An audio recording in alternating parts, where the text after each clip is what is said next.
Hi everyone, কেমন আছেন সবাই? আশা করছি সবাই ভালো আছেন। কাজের ফাঁকে আড্ডা দিতে চলে আসছি। এটা আমার ফেভারিট প্লেস। এটা হচ্ছে পার্কিং লট, অনেক বিশাল একটা পার্কিং লট। এটা একেবারে কোনোতে আর কি, এখানে আড্ডা দিই।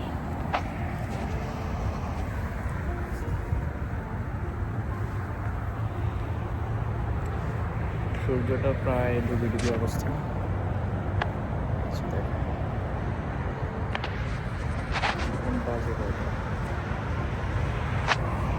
এখন বাজে হচ্ছে 3:40 বিকেল। আর বাংলাদেশে বাজতেছে কত? রাতের 2:40।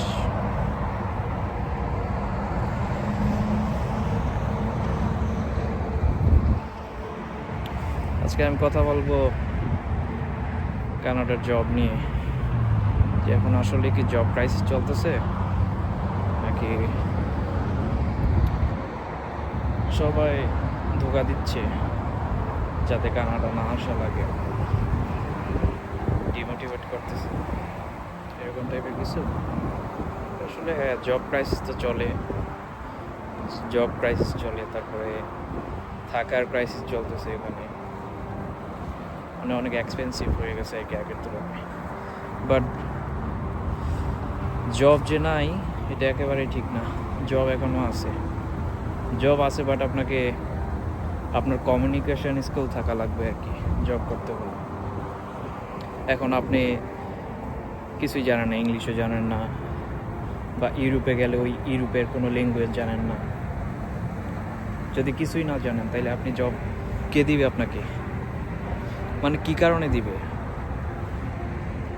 এটা হইলো কোয়েশ্চেন আর কি। আর আপনার যদি অ্যাটলিস্ট তাদের নেটিভ ল্যাঙ্গুয়েজ না জানেন, তাও ইংলিশটা জানেন, কমিউনিকেশন করতে পারেন ইংলিশে, তাইলে আপনি হোপফুলি জব পাবেন।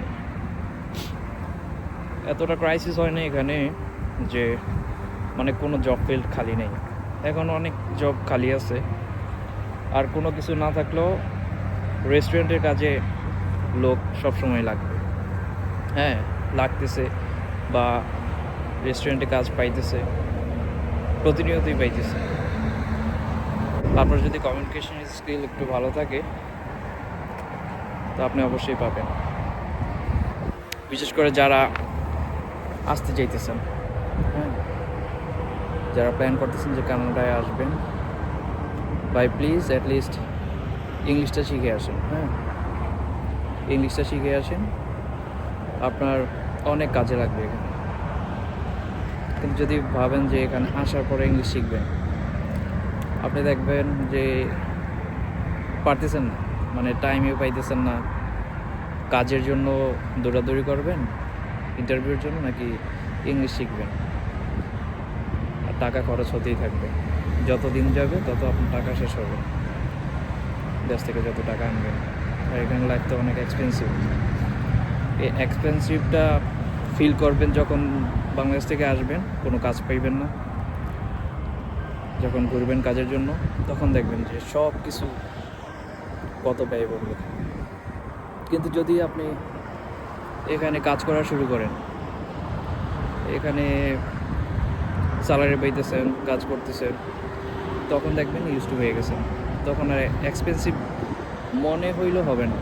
কারণ যত টাকা স্যালারি পাইতেছেন ওই অনুযায়ী এখানে এক্সপেন্স ঠিকই আছে, এবং আহামরি কোনো মনে হবে না আপনার কাছে যে অনেক দাম সব কিছু।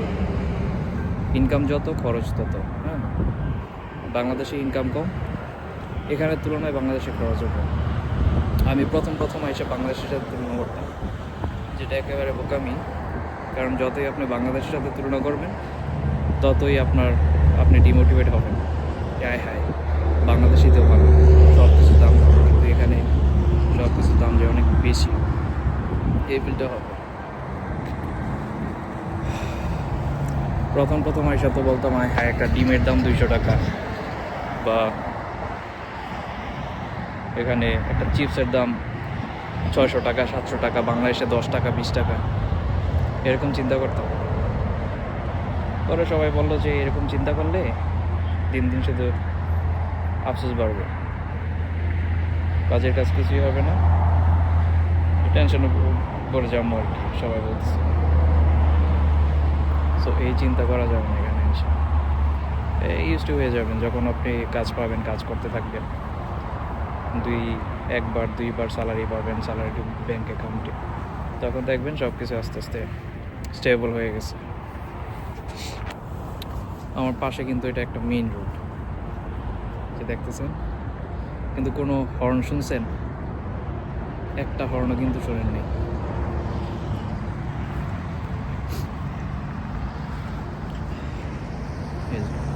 মেইন রোড বলতে এটা হাইওয়ে, মেইন রোডও না, হাইওয়ে ডিরেক্ট, কিন্তু কোনো হর্ন নাই, যে যার মতো যাইতেছে। আর এখানে হর্ন দেওয়া মানে অ্যাকচুয়ালি গালি দেওয়া। মানুষ কখন হর্ন ইউজ করে এখানে? যখন কেউ সামনের গাড়িটা ভুল করে, কোনো একটা রুল ব্রেক করলো বা সামনে হুট করে চলে আসলো, তখন হর্ন দেয়। আর যদি আপনি নর্মাল টাইমে এখানে হর্ন দেন আইসা, তখন আপনাকে হয়তো সে গাড়ি থামায় কাঁচও ভেঙে ফেলতে পারে, আপনার গাড়ি গ্লাস সব ভেঙে ফেলতে পারে, এরকম বিরক্ত হয়। সবাই রুল ফলো করে। আর এই জিনিসটা একটু ডিফারেন্সটা দেখবেন আর কি বাংলাদেশের তুলনায়, যে কোনো ট্রাফিক পুলিশ নাই, সবাই কেমনে লাল সিগন্যাল মেনে চলতেছে, রুল ব্রেক করতেছে না, এটা ভালো লাগে। এজন্যই তারা উন্নত, হ্যাঁ, তাদের মেন্টালিটি অনেক উন্নত, তারা ডিসিপ্লিন ওয়াইজ থাকতে অনেক পছন্দ করে। আমার পিছনে একটা বাস, দেখাই বাসটা,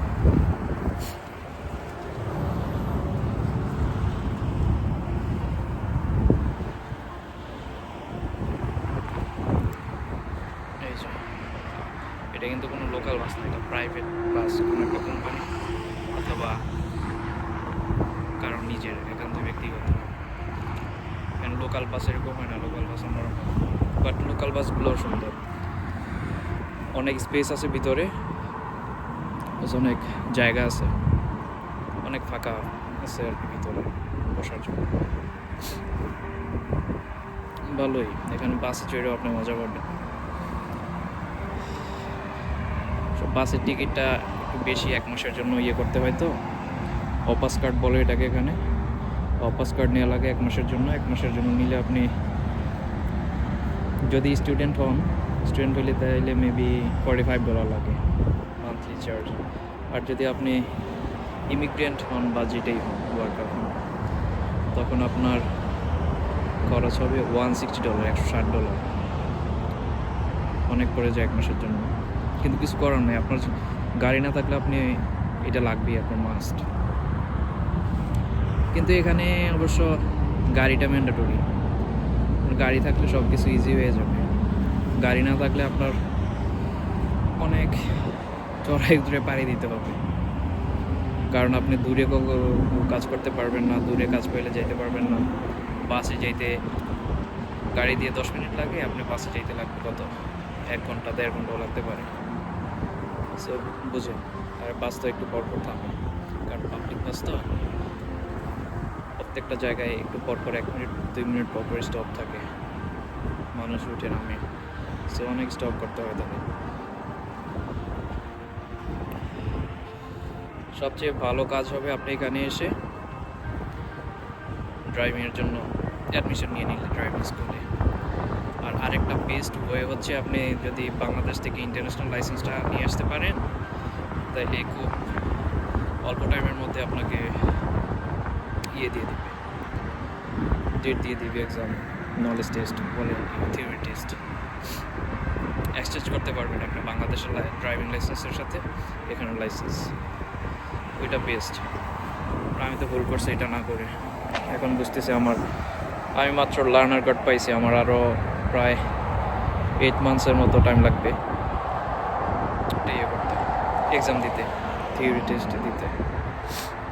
থিওরি টেস্টের পরে তারপরে আবার রোড টেস্ট এখানে অনেক রুল মেনটেন করা লাগে। তারা ট্রাই করবে কীভাবে আপনাকে আটকানো যায়। সো কোনো একটা সামান্য রুল ব্রেক করলেই শেষ, আপনি ফেল করে দিবে, তখন আবার অ্যাপয়েন্টমেন্ট নিয়ে তারপর আবার এক্সাম দিতে হবে পরে, কয় মাস পরে এটা জানি না, কিন্তু খুবই পেইনফুল আর অনেক ব্যয়বহুল।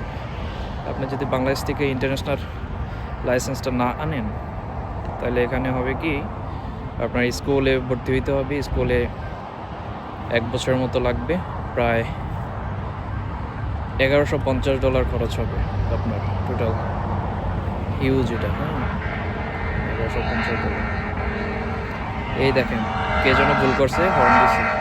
না না, এটা হচ্ছে ইমার্জেন্সি গাড়ি। এই যে ইমার্জেন্সি, কোথায় কি প্রবলেম হয়েছে যেন, এই জন্য হর্ন দিতেছে যাতে সবাই সাইড দেয়।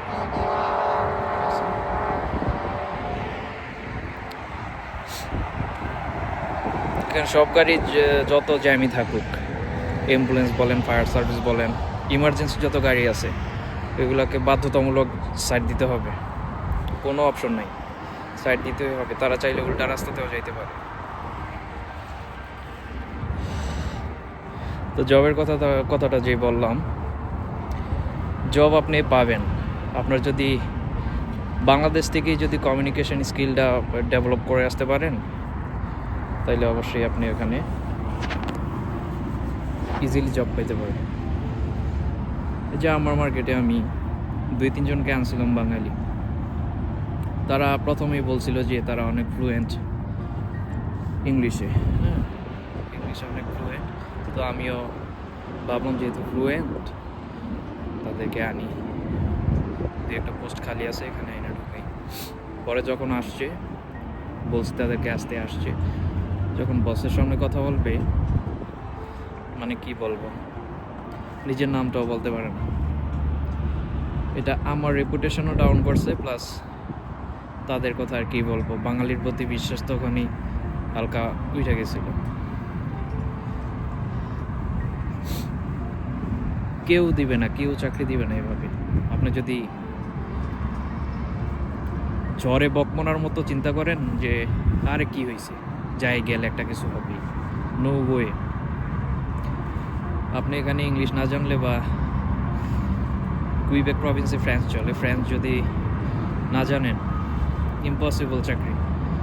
কারণ আপনি কাস্টমার সামলাইবেন কেমনি, একটা নর্মাল বিষয়ে চিন্তা করেন যে আপনি যদি কাস্টমারের সাথে কোনো কথাই বলতে না পারেন, বেসিকটাই বলতে না পারেন, তাহলে আপনাকে রাখবে কেন?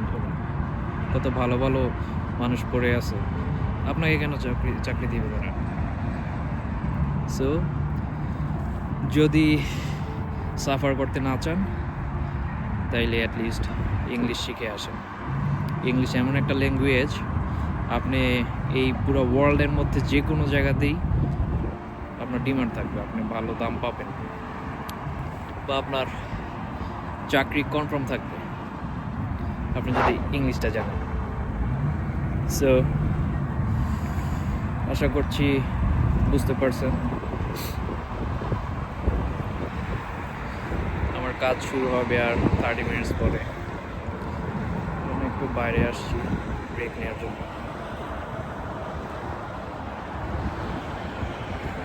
আজকের মতো রেখে দেই, পরবর্তীতে নতুন কোনো ভিডিওতে দেখা হবে আপনাদের সাথে। ততদিন আশা করি ভালো থাকবেন, আল্লাহ ভালো রাখবেন।